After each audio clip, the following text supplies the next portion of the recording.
Did I talk about Chick-fil-A breakfast yet on here? No, we've not discussed the Chick-fil-A breakfast. It's the greatest thing I've ever had in my life. Mm-hmm. No overstatement. Have you guys had Chick-fil-A breakfast? Dude, I'm never. You said it ends at like 10:30. And also, where I live, the East Side doesn't have Chick-fil-A, so there's the Chick-fil-A. I have to like go into like Hollywood to go get one. That sucks. You live like I live right next to a Chick-fil-A. You live more in a suburb, so there's like Chick-fil-A. I live in a couple Chick-fil-A's. Chick-fil-A's are in suburbs. Yeah, that's right. Chick-fil-A's exist for like QB1s. They exist for like the starting quarterback of like a high school football team and his family to take him there after and shit. You have to there's like a certain percentage of like sexual assaults that have to happen in an area for there to be like a Chick-fil-A. Yeah. All right, the last time I went to this Chick-fil-A to have, we wake up early to get breakfast at Chick-fil-A once a week. It's like our cheat day. And there was like this Twin Peaks midget in there. It was like some fucking David Lynch Yahoo. He's like this 14-year-old kid. Couldn't have been taller than like 3 feet with carrot top hair. I hate that. And he was with his two fat sisters and his fat dad. And he wasn't fat, but he was wearing like a big football jersey. And it was like a dress on him. He was fucking insane. And then I go up and I get the sauce and everything because they won't give you the sauce. If you dine in, you got to go back up and ask for, like, of course I want fucking sauce, retard. Chick-fil-A, dipshit. You Christian dipshit. Right. Give me the fucking sauce. And you will do this thing when you go up and you're like, I'll pay extra, give me 3 sauces, and they give you 2. So you got to go back up there and show them what's what. I will say Chick-fil-A is the one place that doesn't charge for sauce, which is really epic. McDonald's does now. Yeah, McDonald's You're right. is bullshit. Yeah. Chick-fil-A, they know someone would the lose best, an eye. dude. Sometimes I'll go to a Chick-fil-A drive-thru just to like beat my depression.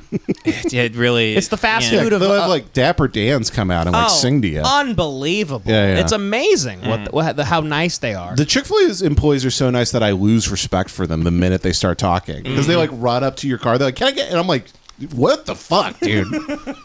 I'm like, first off, I love this because I feel like you're my slave right now, and that's great for me because my life sucks. But like, kill yourself, dude. I know. Yeah. So Ben, but the breakfast, it's not egg oriented. It's really just chicken. They do have egg. They have egg. Because I knew you'd bring this up. I'm an egg guy. I knew you'd bring this up, morning. and I've been having this argument in my head in the shower because I knew you'd bring it up. And I'm prepared for this. I've been stewing on this like a lunatic because I knew Devin would bring up the egg dilemma. Chick-fil-A has already taken care of it, my friend. All right. They have egg burritos and they have like egg McMuffin things, which are really good. The sausage biscuit egg thing is really good. But go on, what were you gonna say? Well, you were telling me that go on, be a fool for breakfast, you white piece of shit. That you order like a fried chicken biscuit sandwich. Yeah, it's awesome. Which sounds great, but what's breakfasty about that besides the biscuit? Who eats fried chicken in the morning? Oh, Devin makes a good point. I'm just eating a bunch of chicken. That is what like a hobo would steal for breakfast, like off a farm. It's like an odd. I don't know. I'm not from the South, like you. There was a homeless lady in there with a broken neck, and she was eating just a bunch of chicken nuggets. Her neck was literally like I don't think it worked. It hung down between her tits. Yeah, they were making her into breakfast later. That lady, they were feeding her. That was a pin outside of Chick-fil-A. She's a foie gras. Mm-hmm. If I'm getting breakfast, I like the hash browns, I like the eggs, and then maybe there's a southern spin. Maybe the biscuit on those, like a great Chick-fil-A biscuit. The McDonald's biscuits are not good. They're not good. They're not good. They're too soft. They're soft. And they don't have texture. No texture. Very strange. It's like eating a hockey puck. Mm-hmm. I'm on to that. Yeah, what you got to do, ultimate fat guy move, you go to Chick-fil-A, get their biscuit, drive to McDonald's, get their sausage and egg, then combine them. Switch it out. Yeah, combine it, drive to your house, hang yourself in your garage. That's the final move. Yeah. It's a Ace Hardware's McDonald's, Chick-fil-A, bang, bang, bang. Yeah. It's a McSuicide. Yeah. Mm-hmm. But there was this little freak in there, and then he was eyeing me, and then his sisters were saying something to me, and I'm like, what the fuck is going on? It was the craziest looking kid I've ever seen, some high school kid. And yeah, I hate that when you get like a look at them and they kind of give you the what, and you're like, you know what, dude, you know what I'm doing, and right like this now. is my special time. You shouldn't be here. Come on, let's be honest. You redheaded freak. You little freak. You're a little person, and you're redheaded, and you grew an afro. You know what you're doing, and your family's fat. Dude, he. You think his sisters ate his height? Yeah, his sisters ate his legs. Mm-hmm. He stared at me. And I made eye contact with him when I was going to get the sauce, and then I sat back down and I kept eating my Chick-fil-A, and I just like take a bite, and I'd look back up, and he's looking fucking right at me from way across the restaurant. Way across. And this dude, for the next 20 minutes, every time I happened to look over past my wife's shoulder, he was just staring at me like this.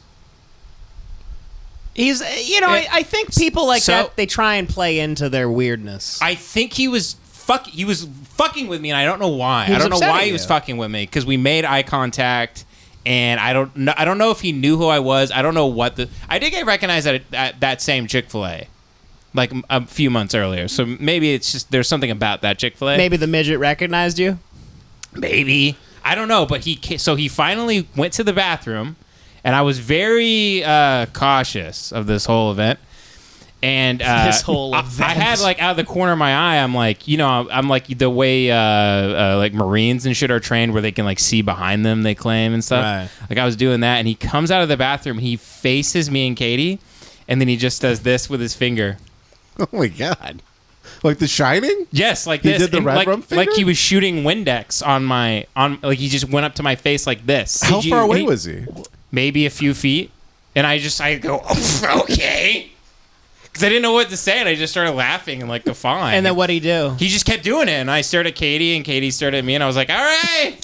And then he went back to his great big fat sisters and sat between them and just kept staring at me. And then finally they left. And they left. He didn't look like retarded or anything. No, he was just a freak. He looked menacing. He didn't look like he had Down syndrome. He or was something. fucking with you. Yeah. He was fucking. I think he knew he was getting in my head. I think he might be. Yeah. You know what he is? He's probably a lawsuit guy. So he's trying to goad you into like kicking his ass, and then he can go to trial. It looks terrible, Oh, you're on the witness stand. He's sitting on 8 phone books. Yeah, 6'4" man punches a tiny person. Yeah, he's looking for tall people with their wives. Like like you're gonna be the guy who's like, what, get away from my wife, motherfucker. Yeah. Yeah. Maybe you're right. Interesting. Oh, speaking of which, I guess I need to tell people Katie's pregnant. Oh, are you announcing that? Here we go. Yeah. But here's the thing: the problem with it is nobody is gonna believe me. So I literally had to get this picture to prove that she's pregnant. Look at that. Look at that. Yeah, your daughter's black. Look at that. The ultimate revenge. There. Congratulations again, Ben. Congratulations. Even though we've known for months. Yeah, we've known for months. The amount of times I've almost said it on the podcast. I know. I figured. Yeah, I know. I figured we were gonna have to say it. Congratulations, buddy. Yeah, congrats. It's- buddy. That's Thank amazing. you. Couldn't think of anybody Thank you, less buddy. fit to raise a child. Thank you, buddy. Thank you. I love you both. I know. Love you to death. It's going to be a girl. I want people to know that. Due date is December 24th, and we settled on a name. What's the shit! name? Really? What's the name? George Floyd. That's a beautiful name for a girl. Man! Wow. So you're Yeah. not expecting a long life. Is the placenta kneeling on her neck? Is it wrapped around her? Right. Oh shit. Yeah, the doctor pulls her out and goes, she can't breathe.